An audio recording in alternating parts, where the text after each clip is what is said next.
Hey everyone, how you doing? This is Amon Green, Green Bay Packers all-time leading rusher, and you're watching Packers Total Access Live, your daily source for Packer content. Go Pack, go!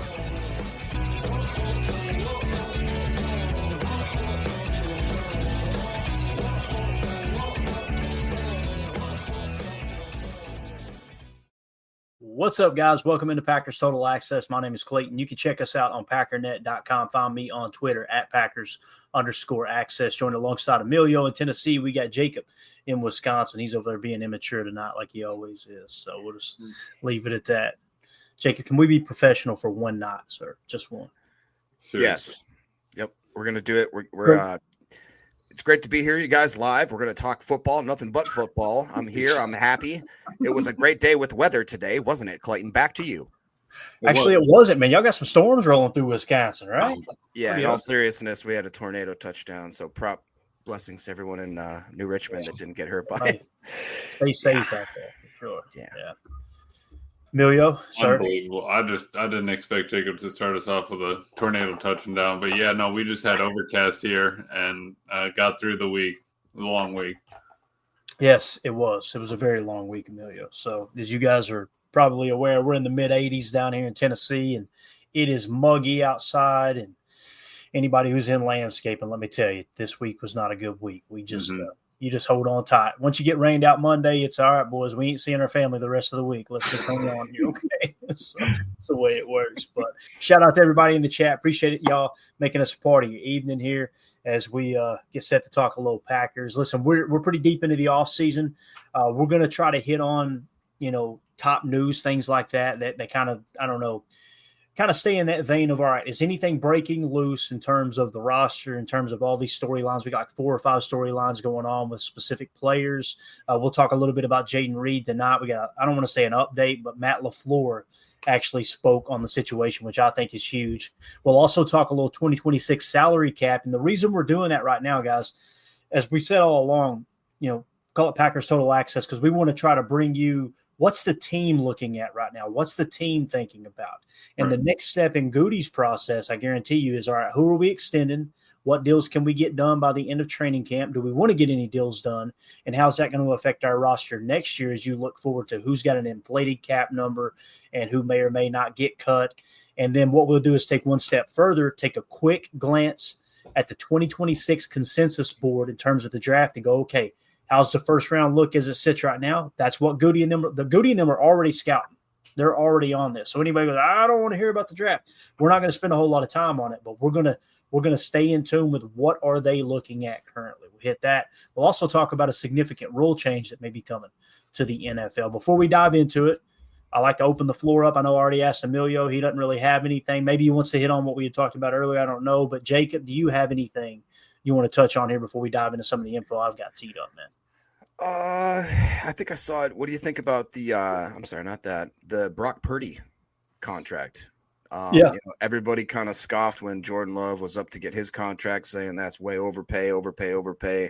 I think if I'm skimming off the top of my head, wasn't it a 5-year, like 265 or something like that? I didn't see if it was guaranteed, but it's just the fact of the matter is when it comes time to pay a quarterback, if he is even in the top 15, or in, I think what Jordan Love's case would be potential top 10, if he's playing the way he should be. And if he's really playing the way we know he can, he's a potential top 5, top 7 quarterback. There you go. I mean, that's just the type of money that you're going to get when it comes to eventually got to pay that piper. Right, Emilio? Hey, it always comes around, Jacob. I mean, I know you got to deal with it. So, but crazy that Mr. Irrelevant's getting those kind of funds. Yeah.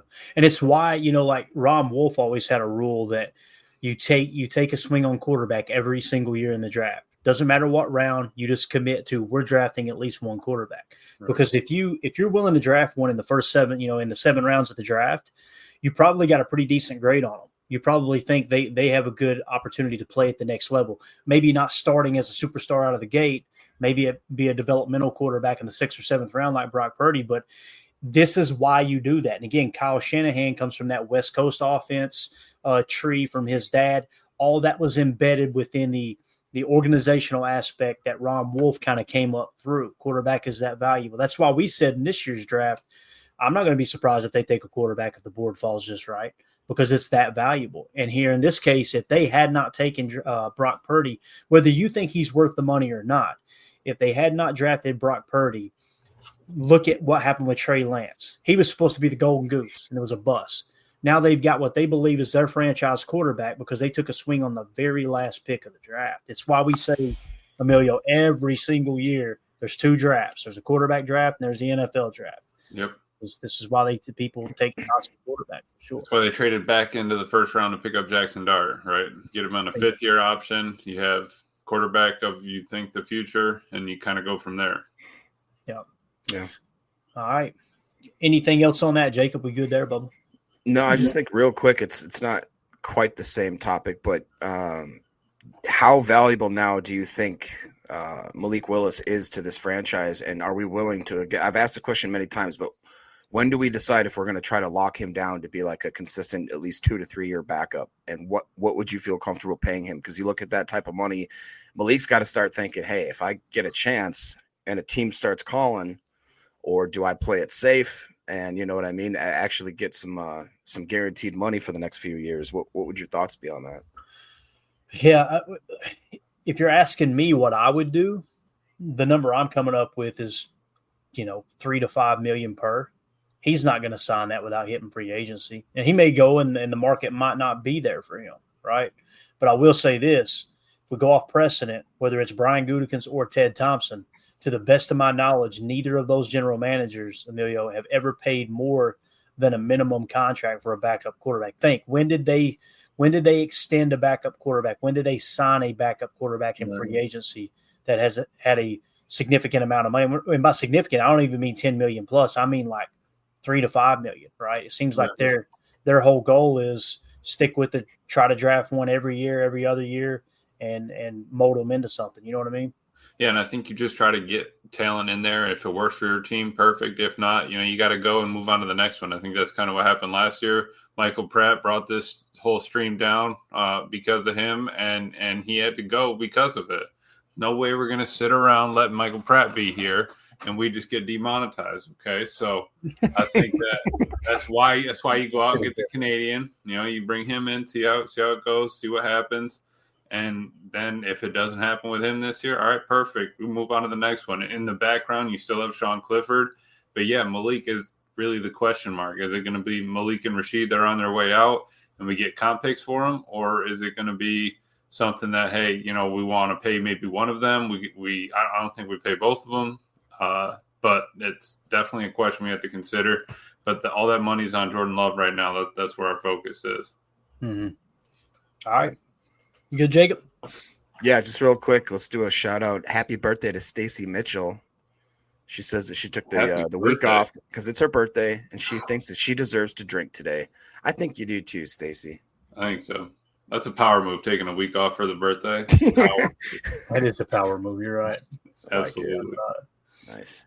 All right, boys. Let's get into a little Matt LaFleur talk here, and more specifically, Jayden Reed. We've covered this story ever since it kind of emerged with the Adam Schefter really, really strange tweet that went out. And since then, I'm telling you right now, Adam Schefter, he might want to enter a couple training camps. He's backpedaling like an all-pro cornerback right now. I'm just telling you, that dude he's running scared. I think what happened there was Drew Rosenhaus was puffing his chest out a little bit in a private conversation with him. And he took it as, I guess it's okay to share this. He shared it, and then Drew Rosenhaus went back and went, hey, Bub, you just made me look like an idiot. Yeah. So what did you just do? Why did you share that? Now, again, if Drew told him to share it, it comes across like, hey, look, here's what I'm willing to do for my clients, right? Here's what I'm willing to do for the players that I represent.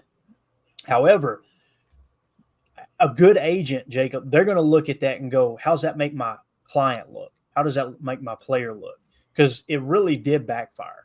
It flips around and makes it look like Jayden Reed was the one worried about his role and he's being a baby. Mark Chmura on ESPN, radio or whatever, whatever they're a part of their ESPN Milwaukee, I believe it is. He was making fun of him like he's a crybaby, and it wasn't even him.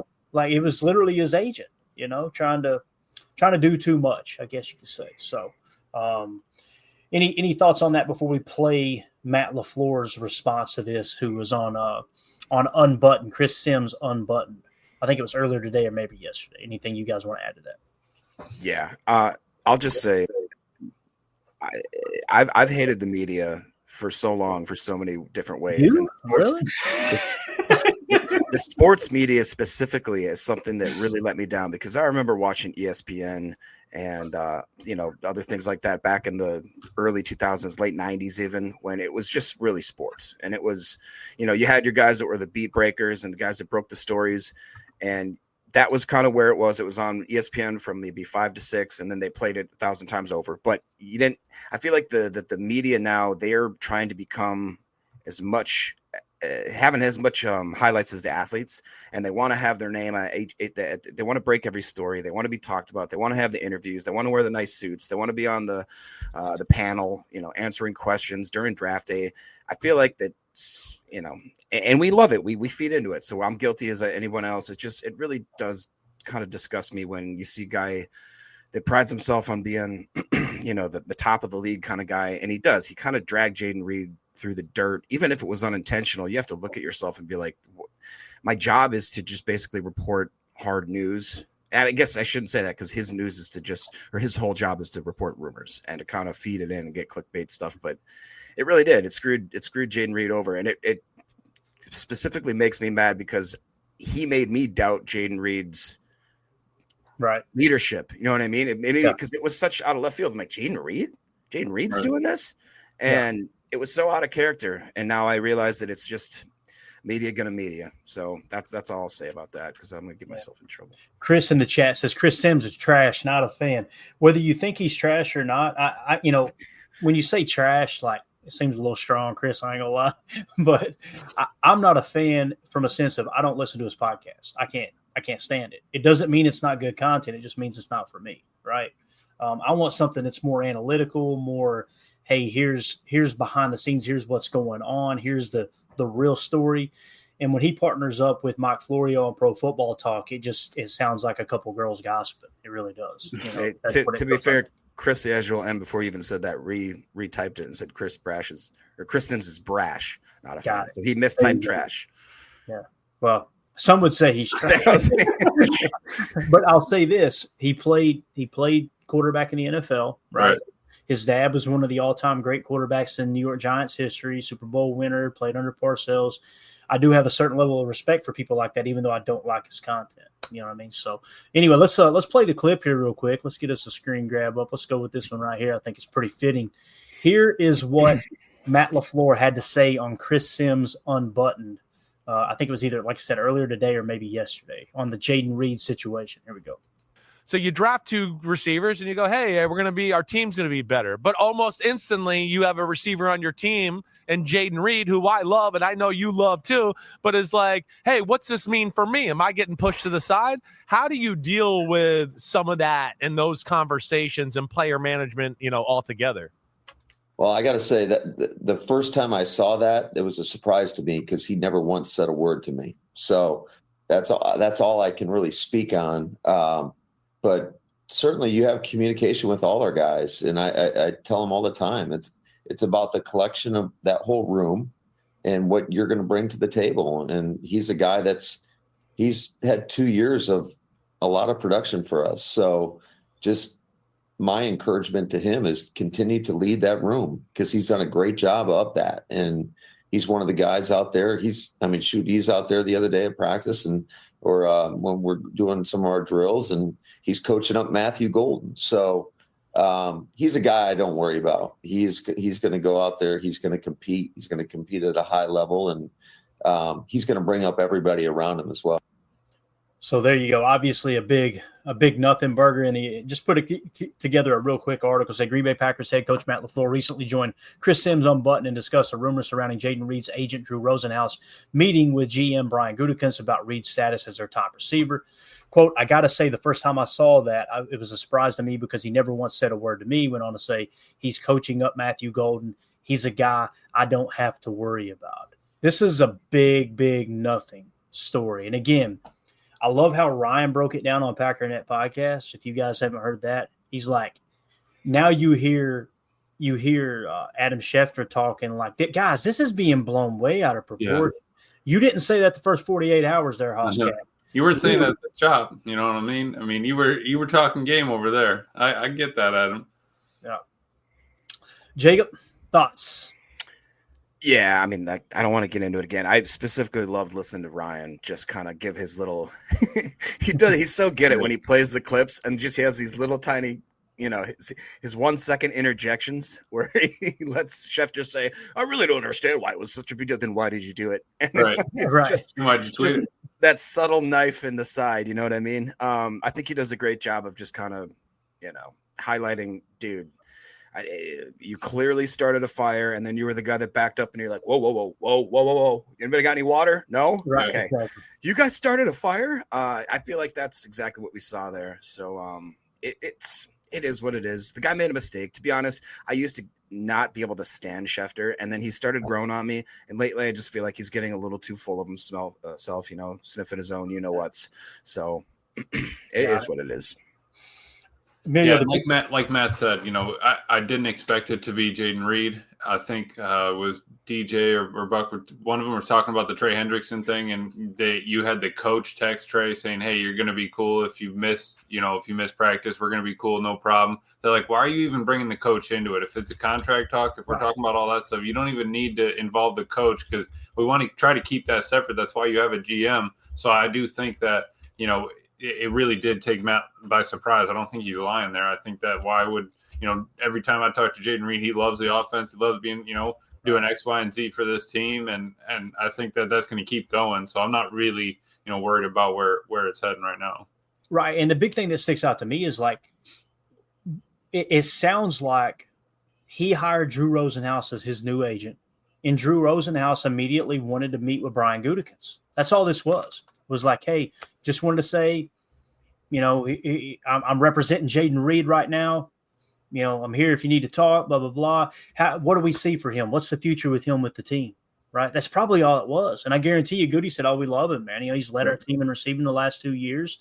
He's been somewhat durable. He pretty much can do anything across the formation in Matt's offense. He picked up the offense really quick his rookie year. Yeah.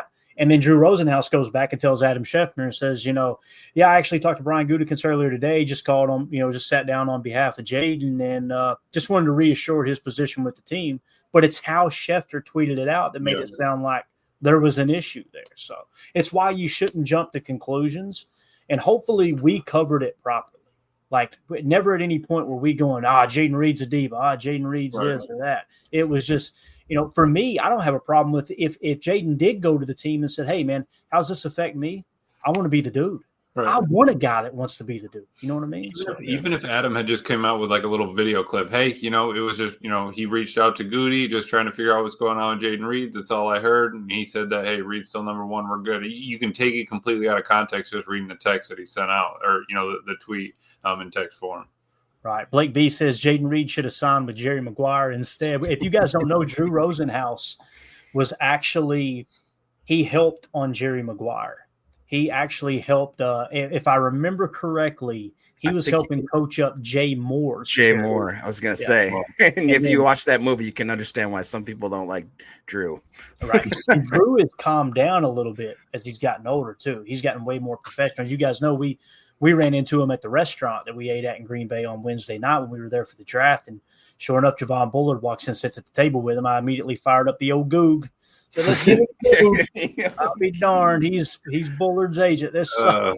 Right. So there we are. But anyway, real quick, just to put a cap on this, didn't Ryan say that the reason that the whole conversation was even sparked is because Jayden Reed decided to switch agents and just recently went to Drew Rosenhaus, and Drew was just basically doing a due diligence. Hey, just so you know, I'm representing Jay now. I just want to see everything's good. Like that is the nothingest burger of all nothing burgers. And literally Adam Schefter said that almost verbatim yesterday on, I think it was Jen, Gabe, and Chewy or wherever he was at. But that's not what he started with. Right. It's like you could just tell he backtracked big time. So I honestly think, and I don't know for sure, I'm just giving my opinion. I think what he did was he read into it the wrong way, fired that tweet out there, Drew came back and said, "Hey, knucklehead, what are you doing?" Mm-hmm. And then he started, like I said, backpedaling like Al Harris. You know what I'm saying? Like, he just can't do it. So Yasmin in the chat says, Jayden Reed better not be wasted by the Packers. 2024, he started on fire and then gradually disappeared. That made no sense at all. You know, the big thing that bothers me, Yasmin, hopefully I'm saying that name correctly, I apologize if I'm not, was the targets went way down in the second half, right? And you, when you turn on the tape, you do see them hammering down a little bit more on Jayden Reed in the second half of the season. That, and he also tweaked the shoulder and he hurt his ankle as well. So it's like, and I can't remember which presser it was, but Matt LaFleur made a comment just very briefly in passing, like, yeah, we wanted to take some of those body shots off of him because he was banged up. So that kind of explains why they took the targets away. I think if he stays healthy in 2025, he's going to be one of, if not the focal points. And again, here's what's cool. With the drafting of Matthew Golden, and hopefully Savion Williams can pick up the offense really quick. I think Dontavion Wicks is going to take a step forward, and there's going to be a lot of people that have to eat crow, and I'm really excited about that because his rookie year, man, he was fantastic. It was so much fun watching him play, and everybody talks about the drops last year, but go look at the second half of the season. Second half of the season, he cleaned up those drops tremendously. First half, don't get me wrong, it was cheeks, it was bad, but I think he could take a step forward. But nonetheless, if you start to take some of that attention off of Jayden Reed, watch that open back up like we've seen. I want to say in his rookie year, but the reality is he had better statistics last year than he did his rookie year. Yeah, he didn't take a step back. He just gradually progressed. And can I make one point, which I just realized? Do you guys remember that iconic moment where you show where Dontavion's coming off the field after I think it was a drop pass, and he's got his head down, like straight down to the ground, and Aaron Jones comes up and grabs him and literally puts his head up, smacks him on the head. Now, I'm not saying that there's no leaders, but losing a guy like Aaron Jones that's leaving, that was willing to do that and pick guys' heads up that literally were at a downtime, do you think that there was maybe a little bit of a leadership gap? And I'm not saying because we obviously had X on the defensive side. I'm just saying on the offensive side, it Who's seems the leader, like right? who's the guy that stepped up? We didn't have Aaron Jones, but I will say that it seems like Jacobs took that on as the season progressed, to the point where at the end of the season he was almost calling guys out, even in the offseason. So I think that J. Cole says, isn't that Josh Jacobs? I think it definitely became that. Yep. It's too old for this says, Aaron Jones helped mentality so much. Wicks benefited so much. It's true. And listen, that's the thing that in this Madden football day and age, it's all right, who's the best player, Emilio? Who's got the highest overall rating? Who's got the highest PFF grade? Mm-hmm. But there's a real thing in the locker room that you need those glue guys. You got to have it. Now, I honestly think that's what Aaron Rodgers was talking about for a long time. And I know that's going to tick some people off. I truly don't care. But that's the reality of that situation. When you piss off a Devontae Adams and now he doesn't want to accept the contract you should have offered him all along, and he leaves, you lose leadership. When you decide you're not going to sign Jordy Nelson for even a minimum contract or very little over a minimum contract, Jordy's not the same player he was, but you're losing veteran leadership. All those things happen. And I know there's a portion of the fan base that go, well, they were the right moves. They were the right moves. Were they? When was the last time we hoisted the Lombardi? Mm-hmm. I mean, I understand you could say, well, the players we replaced them with had a better season, even though they were with the Raiders and the Cheeks quarterback, right? But there's something to that. I'm not saying it's everything, just like the overall talent isn't everything, but there's a cohesion that you need in that locker room. You need that leadership to kind of hold it together. And that's what we talked about last year was you can't expect to win the Super Bowl with the youngest roster in the league. It could happen. It could. But it's highly unlikely. But go ahead, Emilio. You're going to say we've like you said, we've been trying to chase that the past couple of years. Hasn't quite worked out. But I think that talking about Josh Jacobs, we kind of saw it in that clip. Even just playing for the Raiders, a couple of losses, and guys were just trying to have fun. And he's like, no, why are we not upset about this? Why do you not want to go out there and win? Right. I think him bringing that kind of energy really. The drop off from Jones was a lot smoother, and that's what everyone said in the chat, and they've all said it before. It's like that drop off and change to Jacobs was so much easier than we really thought at first, and I think that was probably an underestimated thing that when they had maybe interviewed Jacobs or talked to him on the phone, say, hey, we want to kind of bring you in, that he was bringing that sort of mentality. That's probably the next thing they're going to add to Madden, Clay. Let's get a personality grade or something. You can get. Right next to speed and acceleration. That team, they tried to add that team chemistry in years ago, and it just didn't. Right. It was almost just like it was a rating, and it didn't do anything. But the big thing there too is the NFL is really, really strict on them and what they can put in. They don't want anything that gives any kind of negative light. Back in the day, they would have people getting arrested. All right, this person gets suspended. I saw a picture. What was it like back in 02 or 03 when you picked your parents and your parents had different DNAs and everything, and then your player came out of that? Like, it's crazy. It is. So there you go. So there's the Jayden Reed talk, and it really is more about team culture and all that. And again, I'm not dogging Goody. I think Goody is one of the best general managers in the National Football League. I think he's done a great job here the last few drafts of really spotting talent. I think they put together an awesome squad. I mean, he won, 11 games last year is what they finished with. And there was many people that were picking them to win 9 games. Some of them were picking them to win 6 games, right? Mm-hmm. In 2023, they were expecting them to they were going to fall apart, end up making the playoffs, winning 9 games. To me, that's a testament to how Goody has built the roster. I'm just simply saying, got to put a little more emphasis on that veteran leadership aspect. And again, when I talk Jordy Nelson and some of those older players, that was obviously Ted Thompson. But Goody is cut from the same cloth as Ted Thompson. One of the things that I heard the other day, and it really stuck out to me, was Brian Goody said it in an interview. He's been with the Packers organization for 30 years. 30 years, if I understood correctly. That is crazy. That is crazy. He's a veteran for sure. But all right.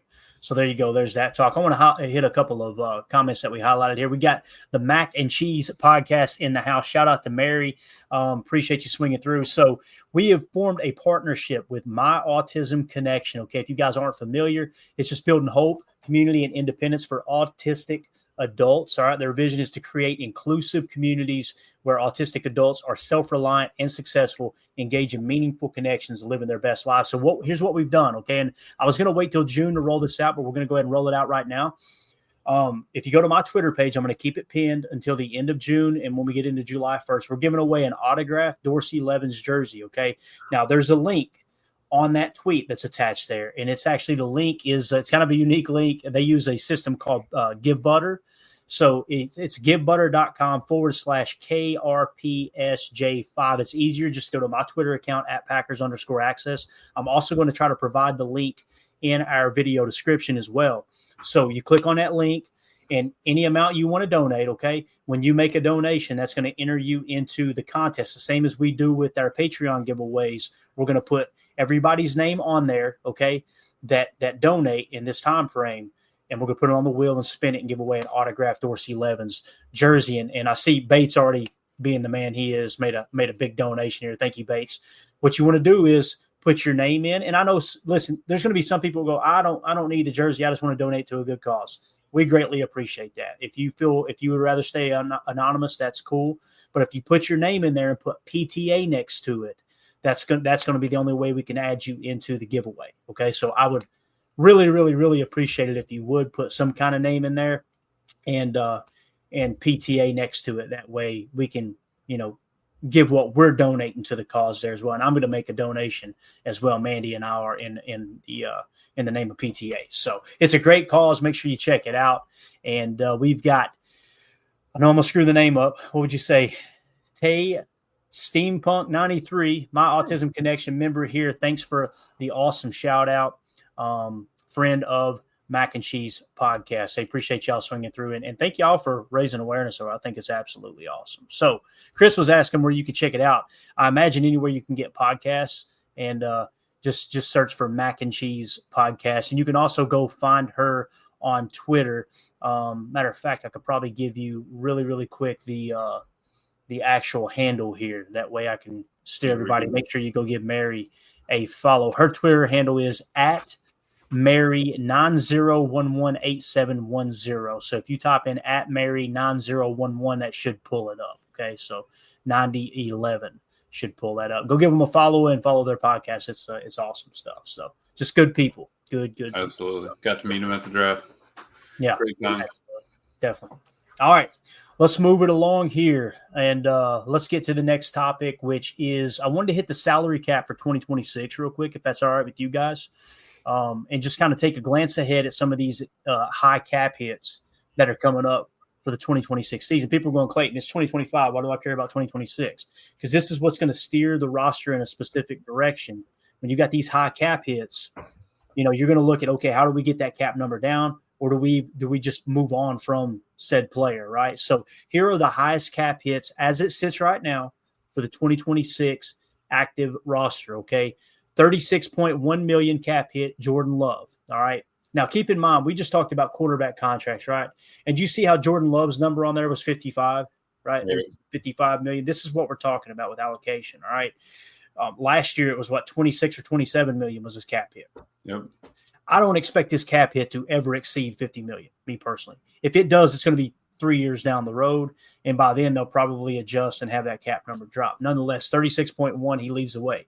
Second is Kenny Clark at 31.3 million. Look at the age. He's 31 years old. Guys, that's an old 31 too, because he came in the league very, very young. Now, what I want you to key in on with Kenny here is the dead cap. All right. So if you look at the dead cap attached next year, it's $17 million. So what you're talking about is a cap hit of 31 million. I'll do the quick math here on the old calculator. I should know that, but I'm getting old here. All right. Minus 17. So you're looking at freeing up $14 million roughly, if my math is correct there, if you just cut him out right next year in Kenny Clark. So that's where you've got to make the decision. All right, we're definitely bringing that number down, and the majority of his guaranteed money is gone, or else that dead cap number would be significantly higher. So you got to ask yourself, do you want to keep Kenny around? If so, then you need to go to the base salary and try to manipulate the cap a little bit, convert some salary to signing bonus, kick it on down the road with some voidable years, that type of thing. Me personally, I'm leaning toward, this is why I wanted a 3-tech in this year's draft. Doesn't mean you reach for them, but this is what we were talking about is go get that 3-tech of the future. Go get another interior defensive tackle that can play alongside Devontae Wyatt in that nickel 4-2-5. And that way you're kind of prepared for if you have to step away from Kenny Clark next year. So what do you guys think about Kenny's number? Jacob, I'll start with you here, man, unless you're busy there. 31.3, I think we'd all agree. That's too high of a cap number for Kenny next year, right? Yeah, that's irrationally horrible. When you look at that grouping there, 10% of the Packers salary cap is going to be going to Kenneth Clark. I don't agree with that. I don't believe that we're even going to get near that situation there. And to be honest, I mean, it is tough when you look at that. That's a weird ranking there. Jordan Love, Kenny Clark, Rashawn Gary, Jair, and Aaron Banks. And then you see the guy right below him there, Mr. Elton Jenkins. You maybe understand, and I think it's been released a little bit that that's probably why he's a little bit ornery, if I had to say, or a little bit maybe disgruntled, frazzled, dare I say, I kind of understand it, but I see both sides of that argument. But specifically with Kenny Clark, no, I don't think that, I don't want to bash a guy that's on the Packers who I actually do respect and who I thought gave us a lot of decent playing time. It's just at this point, and I was very surprised that he's even getting through this year, because that's a lot of money for a guy that just has not. I mean, that at one point that's like Aaron Donald money. You know what I mean? Like he's up there in that criteria, Chris Jones type money, but he's not playing anywhere near those guys. I mean, he's not playing near their backups. Right. That's true.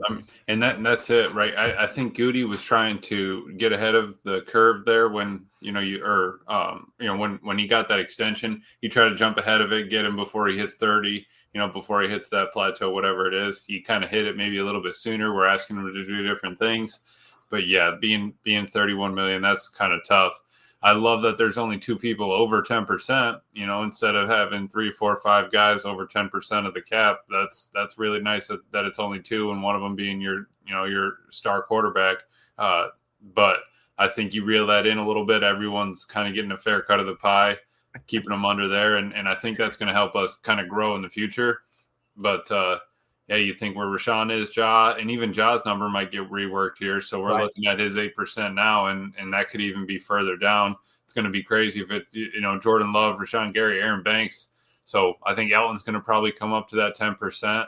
I think that, Ja might come down a little bit, probably around 6 or 5, right in there between X and Josh. and then we could probably go from there. Just sort of once they work them a little. Honestly, Emilio, even though Elton's going to be getting more guaranteed money if they do rework that deal, I think his cap number is going to go down significantly. Of the percentage of it? Yeah. So he'll, think about it. I mean, unless they're way, way, way under on the cap, which that's going to manipulate the percentage in which he would fall, everyone would fall on the roster. Right. I think Elton's number is probably going to come down to, if they rework a deal for next year, somewhere around 17, 18 million, something like that. No more than 20. So that would drop him down a touch. Right. Aaron Banks's will probably stay about the same. They may restructure from a sense of converting base salary to signing bonus and kicking it down the road a little. I could see that. But when you're looking at our cap ranking next year, we're 26 in the league with only 1.6 million in cap space. We kind of talked about that the other night. But you can free that up. I mean, my goodness, Kenny Clark can be cut and you free up, whatever it is. Well, we said 14 million. Right.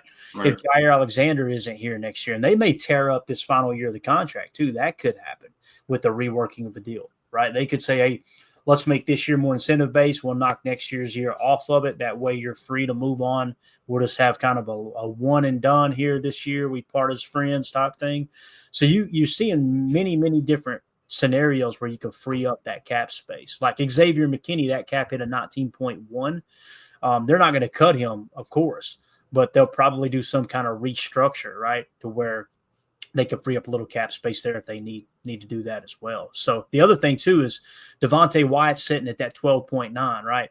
I'm not ruling out, personally, that they don't create some kind of extension, and next year that number is different. Now, it may be a little higher, it may be a little lower, but that 12.9 is that fifth-year option that's fully guaranteed, right? And they can also tack on voidable years. That's another way they can free it up. Let's say they don't extend Devontae Wyatt and he's just going to play on the fifth-year option.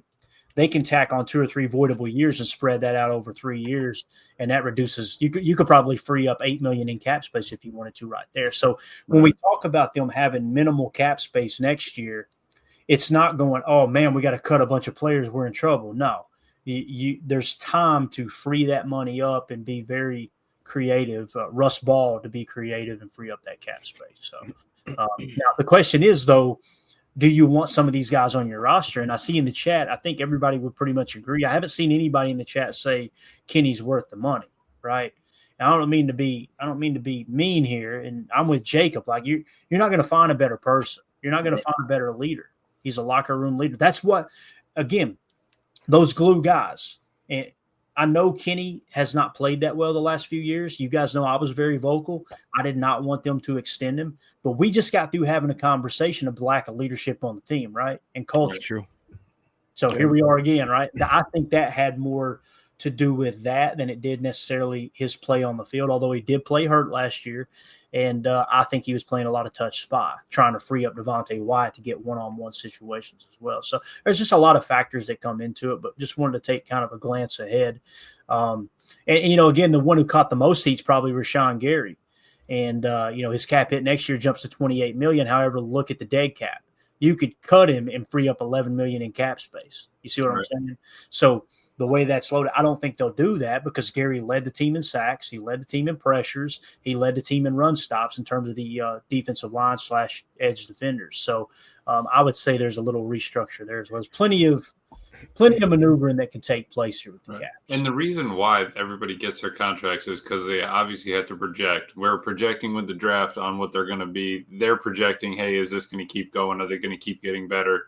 At some point, you need to keep talent that you homegrown. I mean, 3 contract here in Green Bay. I almost want him to just retire a Packer and call it a day. But if he wants to go on elsewhere and get his money, that's totally fine. But I think work that number a little bit, get it back down under control, and we should be in good shape. Well, and it sucks too because, like Stacy says here, as much as she loves Kenny and thinks that it's too high of a contract, even the greatest of the greats, just people forget the Patriots just basically shoved Tom Brady down to Tampa, and we're like, good riddance. Thanks for all you did for us. Right. Have fun. And the guy went on to win. You know what I'm saying? Most people aren't built like that, right? The Packers have made, like Emilio just said, they're in the game of projecting. They're in the game of seeing what's our books, what's our team, what's everything going to look like 6 months from now, a year from now, 2 years from now. And like Clayton said too, Russ Ball is going to have to mold that ball of clay. See what I did there? God, that was good. Man, that was And really it's double entendre. And he's going to have to, see what comes out the other side. And there's a lot of guys on here, like I would argue the Banks, the Hobbs, even guys like Keyshawn, a lot of guys that like Clay mentioned next year could look way different if they don't perform. Yep. No, it's a great point.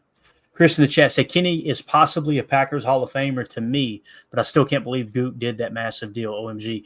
I think that's very fairly put, Chris. I do. I think he could be a Packer Hall of Famer as well. And I agree, man. It just seems like a bad deal. Now, who would we have replaced him with, right? I'm not going to sit here and pretend like, Carl Brooks or TJ Slayton or anybody like that would have played significantly better than Kenny, and you lose the leadership. So that kind of comes into play as well. I don't want to say it's a sensitive topic, but it is something that general managers have to kind of navigate through, in terms of building a roster and building one that kind of, I don't know, stay cohesive. But I will say this, I think 2-0 for this is onto something here. He says, just hire Matt Ramage as an equipment manager. You'll have all the leadership you need. There you go. Very well said. Which, by the way, we had that video teed up of Matt Ramage last night. We didn't get to it. I messaged him, said, Matt, can we share that video you calling in sick to work drunk at Lambeau? And he went, absolutely. Yeah. He's all about it. But anyway, anything else you guys want to hit on here with the salary cap? Y'all want to go back to 25? You want to go forward, or are we good there? Yeah. Take me to 27. 27? Project it for me real quick. So Jordan Love's number jumps to $42.4 million. Not bad. Yeah. Not bad at all. That's right. And we still haven't sniffed the 50 million mark. You see what I'm saying? And look at the dead cap. We're now getting into the portion of Jordan's contract where the dead cap's $31.7 million. Now, you don't want to eat a $31.7 million dead cap penalty, right? However, if he isn't the guy, you move on, you free up $11 million. You may have – I don't even want to have this conversation, but we'll do it just for the sake of it's off season. How dare you? Yeah, exactly. Let's say Jordan Love this year takes a step back, right? And Goody going into the offseason goes, I don't know if he's our guy. We got to try to find the next great franchise quarterback. Then you dive into this year's draft and you try to find that quarterback, and then you have Jordan start another year, and maybe Jordan – boom, he blows up and he's an MVP candidate. All right, great. You got two good quarterbacks on your roster. That's a hell of a problem to have. And one's on a rookie deal, right? However, if he continues to take a step back, you cut bait. You've got a young quarterback on a rookie contract to step in and assume the role of starting quarterback. You freed up $11 million in space, and you're on to trying to find the right guy. Because the ultimate goal is finding the right guy. I think Jordan is the dude. I want to be very, very clear. I'm just simply saying, when we seen that contract drop, how many people were like, oh, my God, this is crazy. This is too much. Yeah, exactly. So it's something that I think Goody handled it perfect, man. I really do. So in that regard, any other people you want to see here? I know Gary's jumps to 31, but look at this. Only $8.5 million in dead cap. You can get out of that in a blink. Yeah. Right. Just real quick, I think Prince puts a good cap on all of these talks, which is he says if they had not re-signed Kenny, people would be complaining about the lack of respect the Packers show to their veterans. Very true. 100%. Especially a young one that's been with the team for 10 years, basically. One of their own, right? Yeah. Homegrown type. Yeah. That's a great point, Brent. Great point. All right. Anything else, Emilio? You want to see any other numbers here? You good? No, I just love, the fact that we're so spread out on low numbers, percentage of cap wise, is unbelievable. Like looking at that entire roster is basically just our past two drafts, and then crazy. Like a couple of guys that we paid. And so like that kind of goes back to that other thing we looked at a couple of days ago, where you're going back over the drafts, and obviously you're going to get cuts or red X's not on the team anymore. But it's because you found the winners in that draft, you kept them, you move forward. You can't keep looking back, and I think that. You give them all a chance. You gave Stokes a chance. You gave Savage, whoever it is that you gave a chance to. You gave it your all. All right, move on, because we have to open up a spot for these new guys, and I'm excited about all of them. Yeah, and again, when we talk about positions of importance, tier 1, tier 2, all those things, Jordan Love, quarterback, tier 1. Rashawn Gary, edge, tier 1. Kenny Clark, defensive tackle, tier 1. You see what I'm saying? Like, follow the checkbook. Top tier 2. Yep, yes, there you go. That is 100% true. But like to Emilio's point, if you just get past about Josh Jacobs and Nate Hobbs, you hit your Brandon McManus because the talent after that is so spread out. I mean, can you scroll down? I mean, look at who's there: Matthew Golden, Jordan Morgan, Edgerrin Cooper, the bargain. Oh my God, Bullard, Jair, kind of Marshawn Hopper, who knows Savion, Evan Williams-Barrett. I mean, that's the future. We have the future right there, and these guys are making just a little bit more than I do, you know. Unbelievable. I mean, after a good night. There's your salary cap talk. All right. For those of you listening on the pod, that's going to do it for hour 1. We will see you on the other side for hour 2. We appreciate y'all.